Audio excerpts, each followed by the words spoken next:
hospital port as pride and dignity stop the New World Order. Welcome to her Panwo TV. It's triggering time! Right, so I'm in Oxford and I'm here to buy, or at least go around trying to order, a copy of Dr. Jordan Peterson's book, 12 Rules for Life. Now, do you remember the fun I had when I was trying to order Milo's book, Dangerous? Well, I'm now going to try and order Dr. Jordan Peterson's book, which is in the same basic vein. It is something extremely ruffling to all these various little snowflakes. So I'm hoping to get a little bit of, well, you know, nasty looks for being inappropriate and problematic and things like that. I mean, just to, well, I'll go into a little bit about what later on about who Dr. Jordan Peterson is and what he talks about. But basically, just to give you an example, if you go onto YouTube and you search Dr. Jordan B. Peterson, the first video you come to is one entitled Cultural Marxism and the Privilege Myth. Yes, if that's not inappropriate, then I don't know what is. Right, I think it's best to start with an introduction to Dr. Jordan Peterson, in case you haven't heard of him. If you haven't heard of him, then where have you been?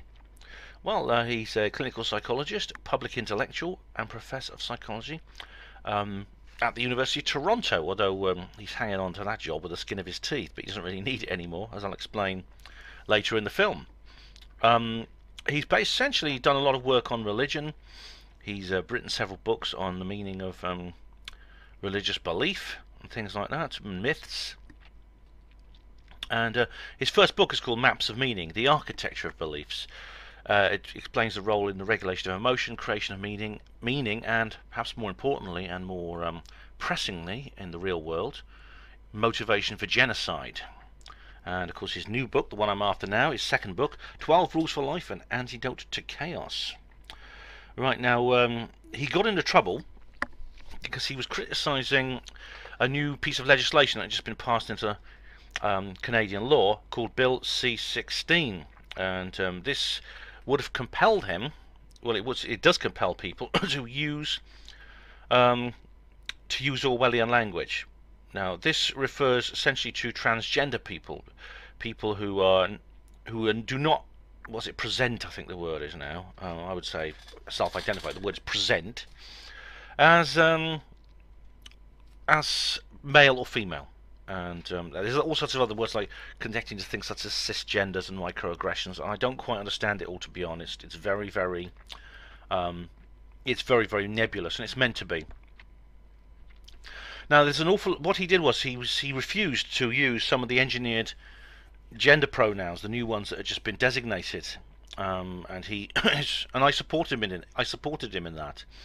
Now, what his enemies are saying about him is completely false. They're saying that he said that he would not address transgender people with as he or she. They said he wouldn't with their chosen pronouns. For example, they tried to say that if for instance, a trans woman came into his classroom or into his in a social situation, he would call her he. He would use the male pronoun because this person was born a male. Now, that is not true. He did not say that. I mean, this is what I've said myself. I will always call somebody who wants to be called he or she as he or she. However, regardless of what I feel they are, regardless of how they look to me, or regardless of their origins, their gender of origin. And this came up on Critical Mass Radio actually when I first started out, because if you remember Kate of Gaia on the on one of the presenters on CMR. I don't know how many of you actually listened to CMR in the old days. It was a wonderful station which completely fell apart, and that was a real shame. But I always used to follow Kate of Gaia's show. And Kate of Gaia, of course, is a trans woman, but she has this really deep masculine voice. And I once described her as he, and I started talking about he and him, describing Kate of Gaia, thinking of her as male. And someone immediately messages me saying, Ben, it's a she, all right? And I immediately apologised, and I said, okay, she. And I kept on calling her she after that. Now, Kate didn't mind. Kate did not object and accepted my apology wholeheartedly. And, you know, she didn't say, oh, I'm offended by that, he's nasty, kick him off the station. She said, none of that. And so, the problem that Peterson had, and indeed that I have, is when there's words like Z and Zer, and usually lots of other pronouns. There's about I think there's a couple of dozen of these different pronouns, which have been injected. It's almost like they're engineering new genders for the English language, which is, I think, very, very sinister, very, very Orwellian. English has 3 genders. It's simple. It's just the way. It's naturally that way. It has masculine, feminine, neuter. Some languages like Welsh and French have only two genders. So if you're speaking Welsh or French, everything is either he or she. But it turns out that that the politically correct cultural Marxist mind controllers are working on other languages, not just English. In fact, Spanish now has some new. Has been altered. Spanish also has 2 genders, like French and like Welsh. Now, what you'll find in Spanish is that words, masculine words and masculine, whether it's personal or just inanimate objects, tend to end in the letter O, and feminine words, whether they're nouns or common nouns or proper nouns, that is names of people or animals or animate objects, end in the letter A. A good example is the word Latino and Latina. These both refer to a Spanish-speaking person from North or South America. But they've recently been altered. They've been altered to refer... what you have is the word Latinx. And there's many, many other things going on like this. Now, this is not natural language evolution. This is top-down imposition. And I talk about this in my BBC lecture. Just look in the description box. I'll make sure I put a link to my BBC lecture. In fact, I'll remind myself now. Okay, so I'll put a link to that as background. It's very, very important stuff there.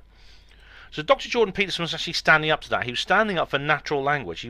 He does not intend to harm anyone. I think he realizes the sinister nature of what's going on here. He understands how dangerous it is, and how as he understands, he's said this thing here called, he's studied the mindset leading to, what was it again? Motivation for genocide. And I think he sees that emerging in our society. Unlike the alt-right, and I don't think he believes there's planned to be a genocide against white heterosexual men, although that is happening in South Africa particularly. The ultimate goal is for all people of all races and genders to be turned basically into transhumanist monsters, and there'll only be a few thousand of us, and we won't even be human in the normal sense. And that's their goal. I think the white genocide is a strategy. It's not the goal. It's not the end goal. This is where the alt-right gets it wrong. This doesn't mean it's something not important. It doesn't mean it's not something that should be resisted, and doesn't mean when people deny that it's happening. There's a lot of the Bronx Blogger and many other YouTubers do this. Doesn't mean we should just say, "Oh, shrug our shoulders and let them get away with it." No, we have to challenge those people and say, "Look, this is serious." To coin a phrase, all lives matter. It's not you can't say you're in favour of human rights, but then just say, "Well, white heterosexual men, they don't matter." I'm in favour of human rights for everyone, but they don't need it because they're privileged, and nonsense like that. This is what I resist. And this is what Dr. Peterson is resisting. And there was actually a wonderful. I've talked about this before actually, but Peterson was actually interviewed by Kathy Newman on Channel 4 News, and he absolutely eviscerated her. He pwned her to death. It was, and the thing about it is, Channel 4 didn't want to put it on the 4OD. They did eventually, but only after it had been on YouTube. And the thing is, about 2 million people watched the interview live on TV. 7 million watched it on YouTube. That's the power of alternative media. That's why they're trying to control YouTube just now. And since then, Jordan Peterson, he's become like a kind of alternative celebrity now. And I think whatever the various punishment that he has had from Toronto University really doesn't matter anymore. He doesn't need them anymore. He's been interviewed on everyone. He's been on the Joe Rogan Experience. He's been on Dave Rubin's Report. He's been on with Stephen Molyneux. He's been on with Sam Harris. I've heard him on several mainstream programs as well. And just like he's been on James Delingpole's program. Exactly with Channel 4. I mean, he can't. I think the mainstream media are going to give up on him because they cannot deal with him. I mean, Kathy Newman was just totally and utterly, as I said, trounced by him. She came in with the usual left-wing talking points, oh, why you're a misogynist and things like that. And he just walked all over. He just dismissed every single thing she said. I mean, the conversation got ridiculous. I mean, lobsters came up. It was actually absurd from her perspective. But he really is really good. So that is Jordan Peterson. That's the guy whose book, 12 Rules for Life, I'm going to try and get hold of a copy. And I'm going to walk through go through these various shops and see if I can find some. So, as with Milo Yiannopoulos' book, Dangerous, of course, I couldn't.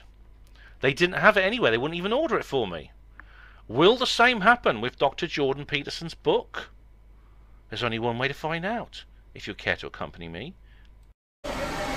Well, I'm back at Westgate Centre. Do you remember my little trip to Westgate Centre before?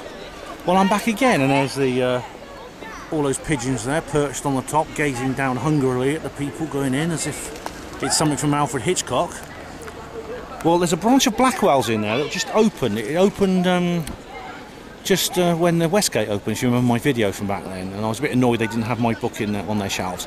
Well, I'm going to go in there. It's my first port of call to try and order Dr. Jordan Peterson's book, and so we'll go in there, go to Blackwell's, and see what happens.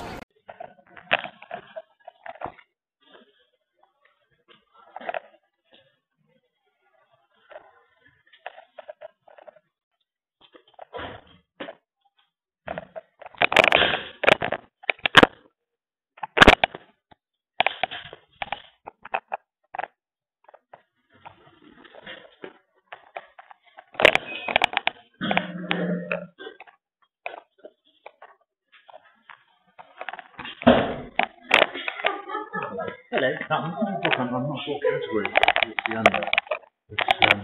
I've got the title on the author. What is what book is this? It's called 12 Rules for Life. Yes. I think I know the one you mean. It's a non-fiction book. Yeah. Jordan Peterson. Yeah. Look, we should have one in actually. Yes.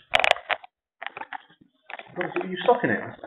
Might not purchase it now. I'm just comparing prices. Yeah, of course. Yeah. I'm seeing if it's here. We have it in. It would come under our society section. It might be.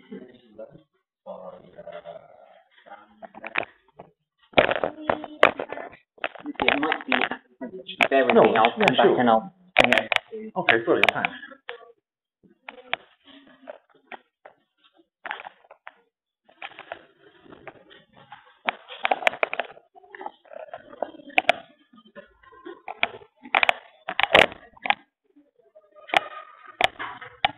The new reviewed one. It's in this section. I've only saying that. That's okay. I just thought you might. I'm comparing prices. Yeah, of course.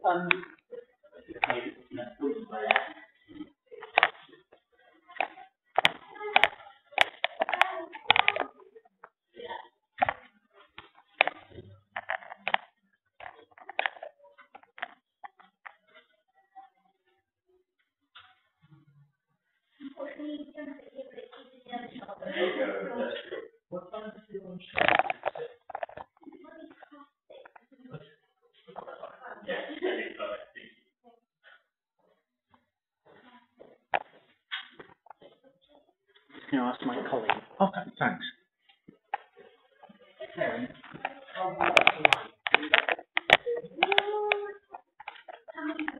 You should have one. Because we have several in. Yeah, because they were at home. And it's saying food society unless it's mixed with one of the other sections. So it might both have to be in here. Oh, really? Because it's one of I the same. It sort of breaks. Yeah, it's still clever. Yes. Do you know how much it cost? No. Okay. No worries. I'm not planning on purchasing it now. I'm just comparing prices. Yeah. But I might come back and get it if it's a decent price. It's usually retail. What's? I don't know. domestic reserve. Goodness, I mean, it looks like sometimes when it says we've got one, it can mean it's like a fault with the system. Because I just can't seem to track it down. That's okay, no problem. But certainly, Thanks for looking. We've got more on order. Okay. That have been selling. Oh, good. So I can see the price actually. Oh, yeah, sure. How much you? Yeah, we don't have any money off it at the moment. It's selling for retail, which is £20. 20, right. Yeah. Okay. So we will have it in again if you do decide to get it. Okay. Thanks very much. That's Cheers. right, thank you. Okay, bye-bye. Well, goodness me, can you believe it? Honestly, that was very surprising indeed. I don't know whether to be disappointed or pleased. I should feel pleased. I really should. Now, I know feeling disappointed is one reaction, because I said I was hoping that they would sort of like screech hysterically at me and call me a racist, patriarchal, misogynist or something like that. And they didn't. In fact, the two people who served me, a nice man and a woman, they were very, very helpful and very, very pleasant.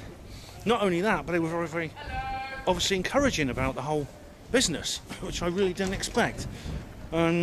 Now, I'll show you a bit of this street now, because it's very nice now. We're going down this very pleasant street. As you just heard, not only did they heard it, and the guy heard of it. He didn't even need to look it up on the computer. I said 12 rules of life, and he said, "Oh yes, I know that. You know, oh yes, 12 rules. Yes," he said. And then he took me over to the shelf, and he said, "I'll show you where it is. We've got one in stock." They got one in stock. And he couldn't find it, and then he went to the front of the shop, and he said, "Oh, it's on their front display. It's actually on their display." Can you believe it?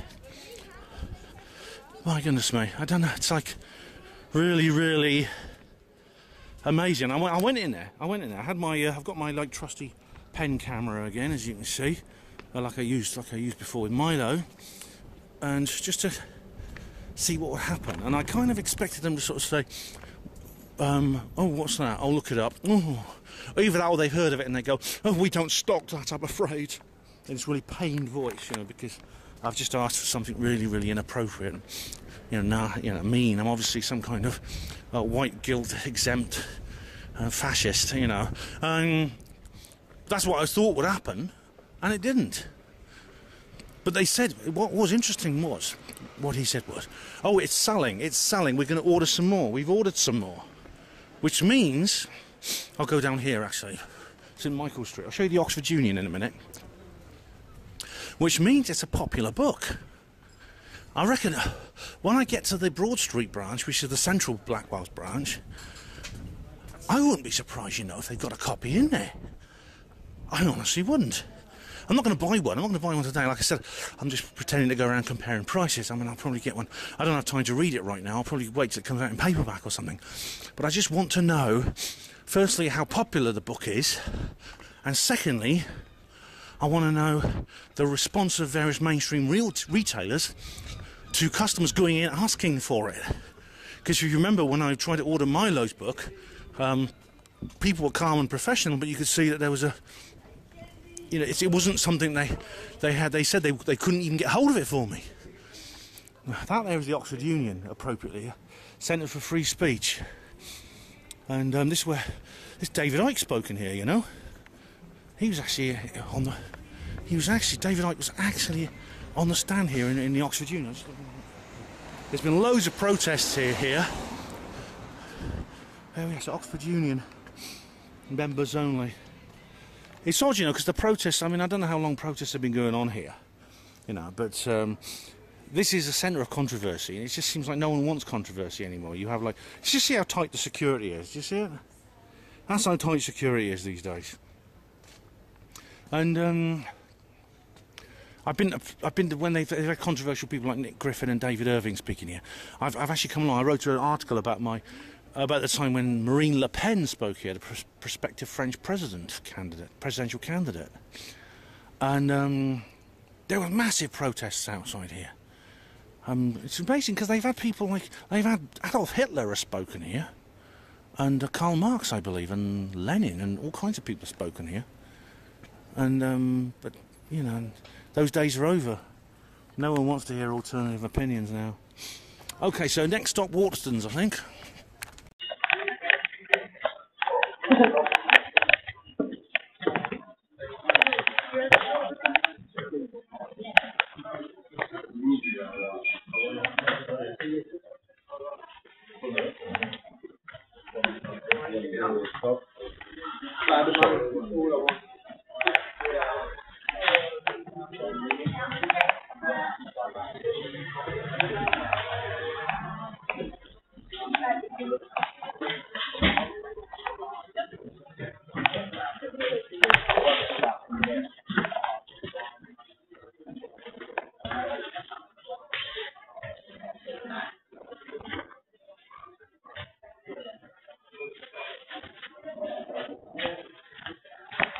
That one, of course.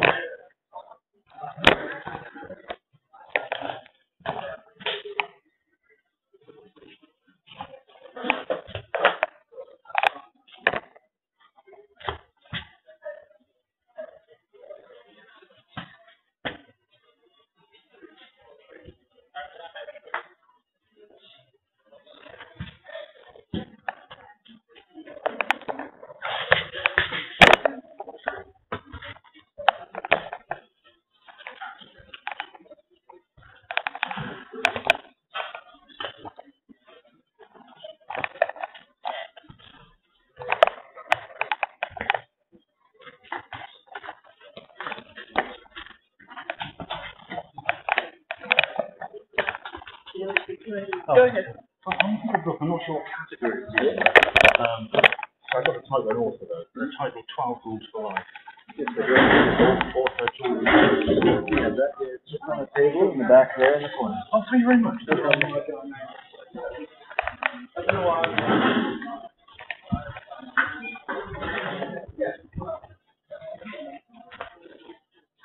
My goodness me. I'm clenching the eyes, giving the devil a piece of my mind. My God. Wouldn't have believed it. Jordan B. Peterson, £20.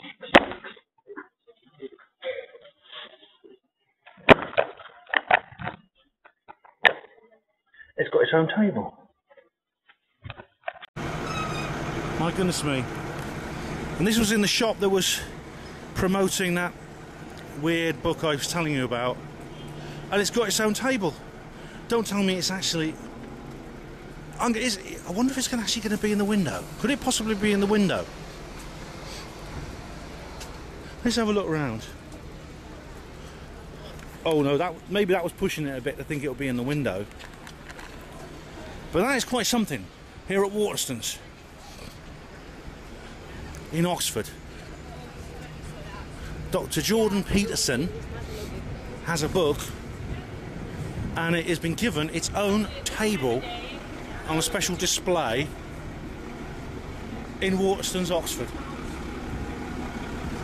My goodness me, that is incredible. I'm absolutely gobsmacked. I really didn't expect that. It's just...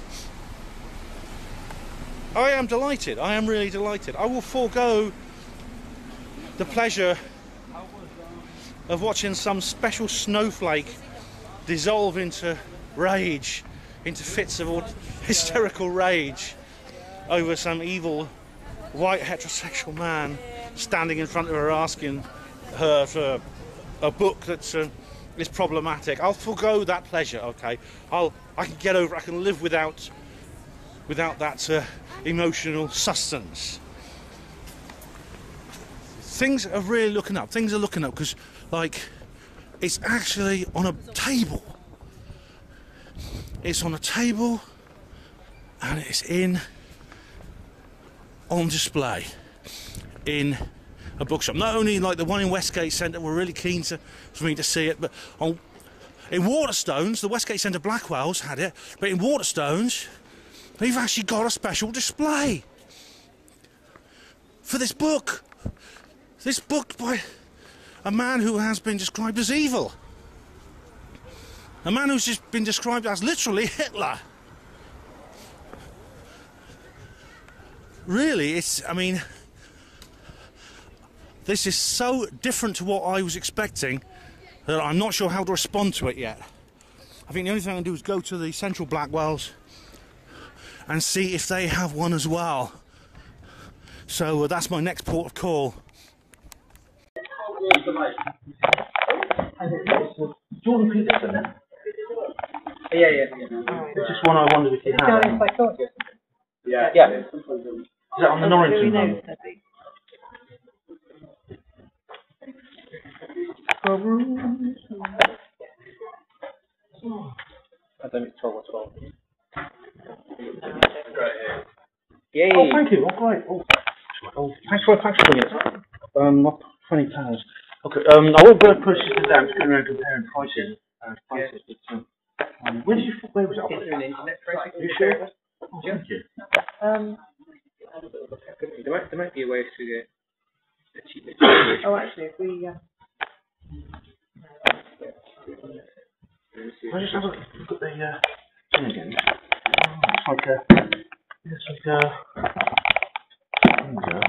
Yeah. It's a selling 15. 15. I'm still shopping around, you know, but I'll Keep it in mind. I will keep it in mind. We will price match, so That's great. I might even wait for the paperback, I'm not sure. yeah. I just wanted, Sometimes they're easy to read. well, definitely they're easy to hold and to other pages and things, yeah. But, no. Well, so that was Blackwell's, and I mean, as you saw, as I expected after my trip in Waterstones, it's pretty obvious that this is turning out to be a very, very different kind of video to the one I expected it would be. And as you see, I'm just walking now away from Blackwell's. Just going to go home now. What's this here? Oh, sorry. That's somebody. I had that thing on. Hope that hasn't ruined too many of the shots. There's the old Chemtrail Central, as you can see. Now, yeah, I was quite. I was impressed because it seems like this is quite a mainstream publication, and well, there's either probably good. I was going to say there's either good news or bad news from that. It's probably good news, actually.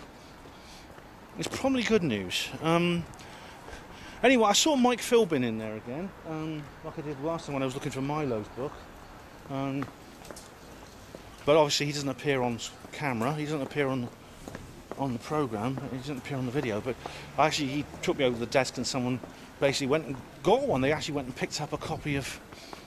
They picked up a copy of the book, 12 Rules for Life, and they brought it over to me. And I just had to say, look, I'm not gonna buy it. And as you heard, they offered me 15 quid for it because that's what it is online. I mean, bookshops know it's the only way they can compete. But I just said I was comparing prices. I might wait till it's in paperback, which is true. I might actually. And there's the old Bridge of Sighs. There's my tourist. I've got to prepare actually for my truth tour I'm doing at Dreaming Saucers. But really, you know, I'm quite glad. Now, I'm quite glad that it's actually turned out this way. Now, obviously, the perspective is going to be very, very different depending on your beliefs. If you're alt-right, you'll probably think, well, that's a sign that Peterson's sold out, man.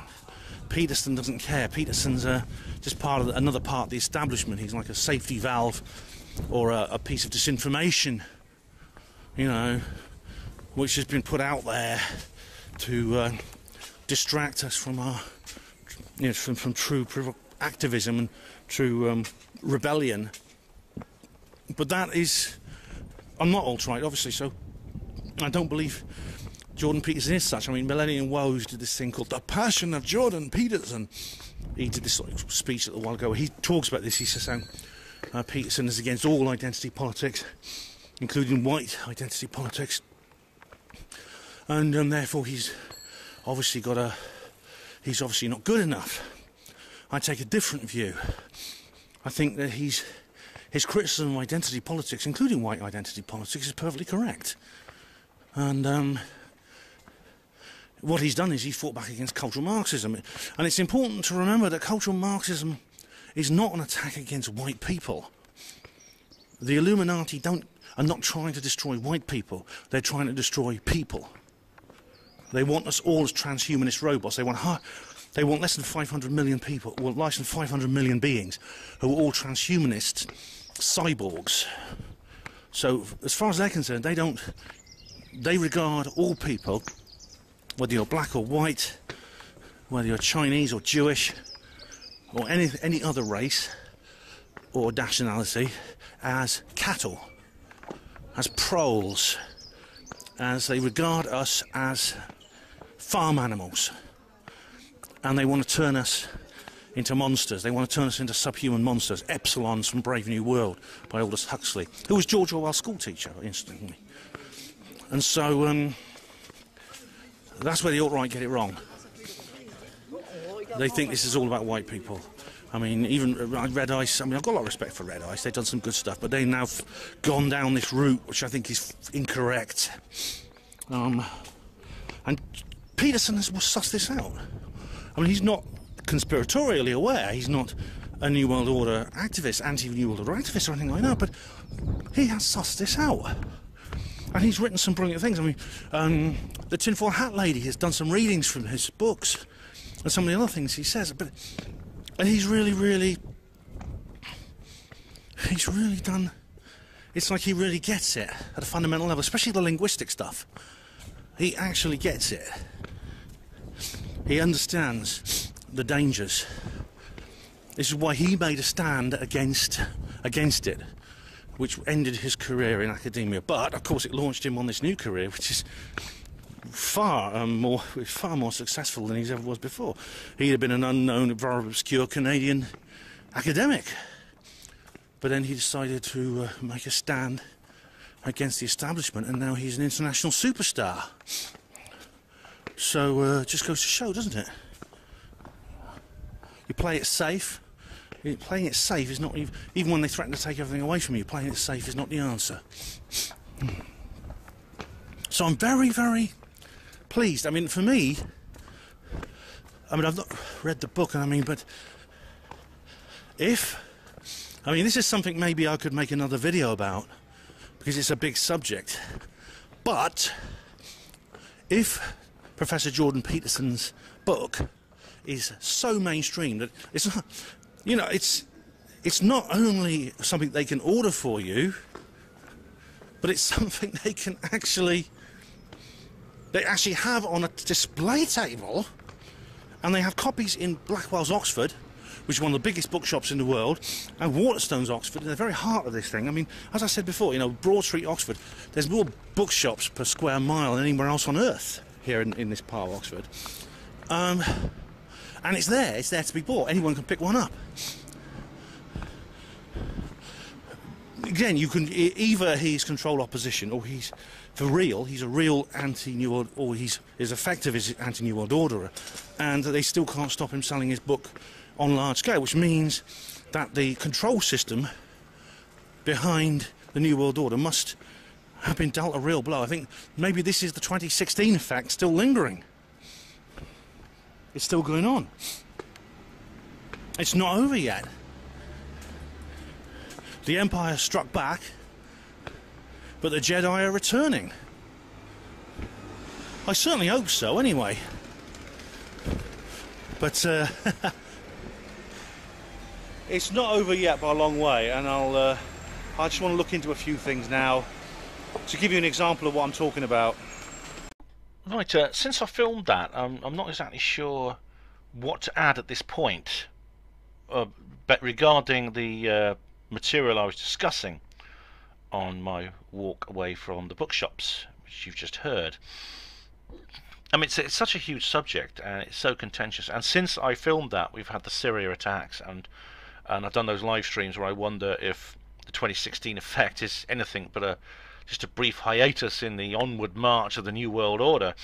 But I don't want to be completely in despair and I don't want to describe complete despair at the end of this. I mean, primarily this is a happy video. As a nice counterbalance to the live streams I did.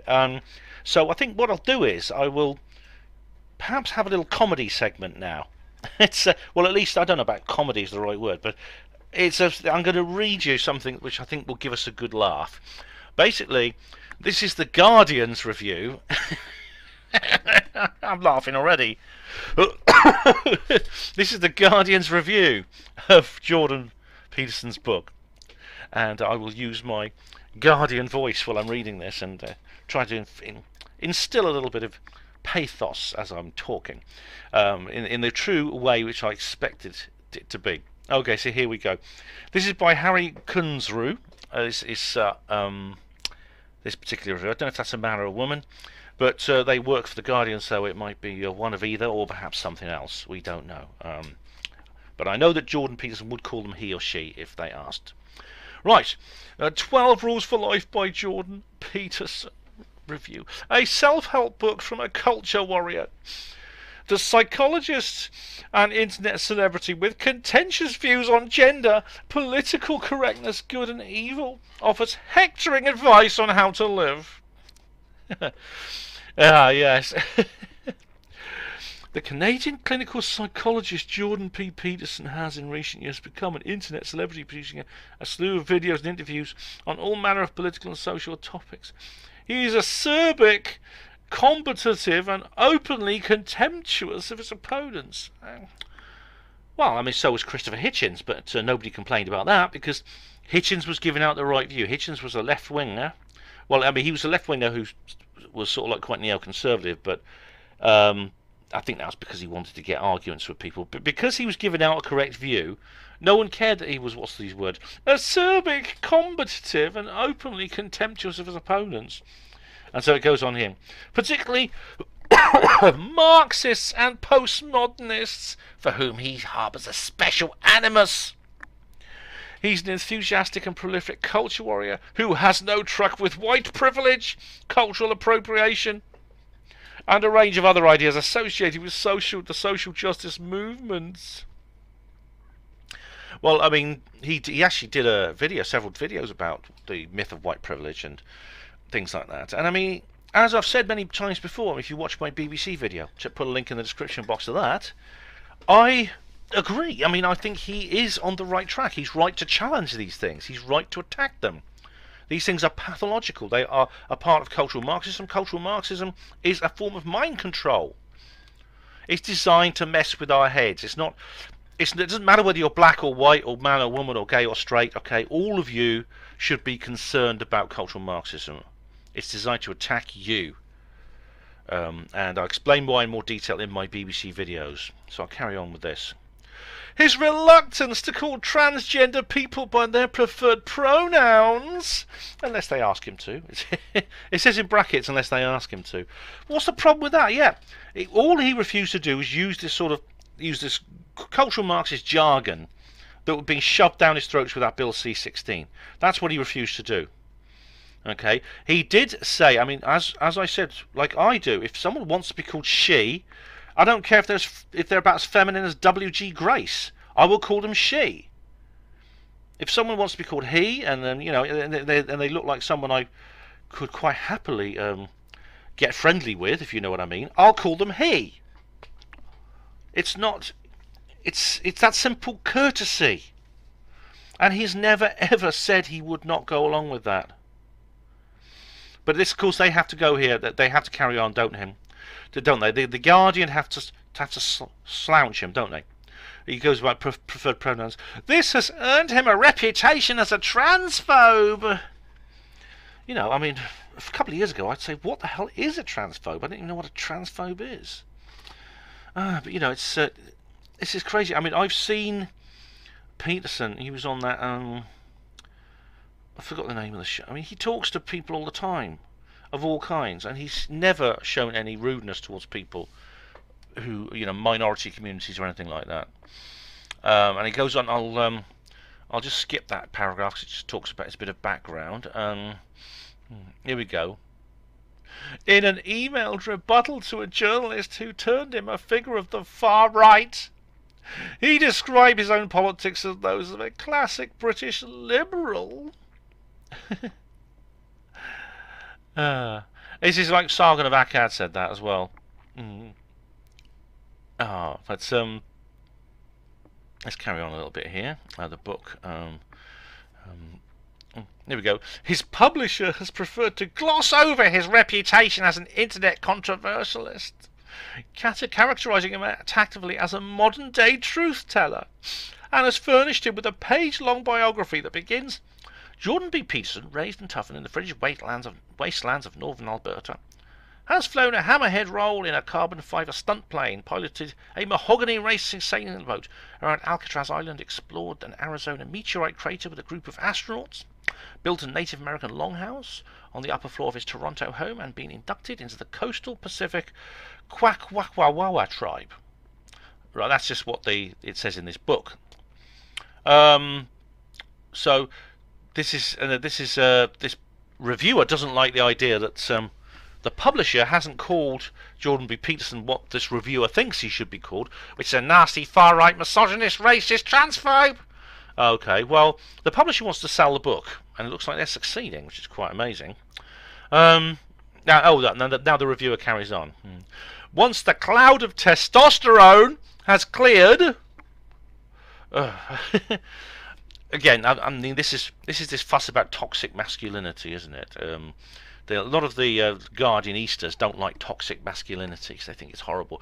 When you look at exactly what toxic masculinity is, it's generally being a kind of man who just doesn't consider himself subhuman. That's toxic masculinity. Who doesn't believe they are completely subordinate to anyone who's not white and women. That's toxic masculinity. And of course, it's basically, that's it. It's either that or misogyny. That's the word they use. Misogyny. I mean, like I said in my BBC video, misogynist used to be somebody who hates women. Now it means any white heterosexual man who lifts a finger in protest at anything done in the most extreme excesses of feminism. And of course, Jordan Peterson is one of those. So I'm just waiting for them to use the word misogynist.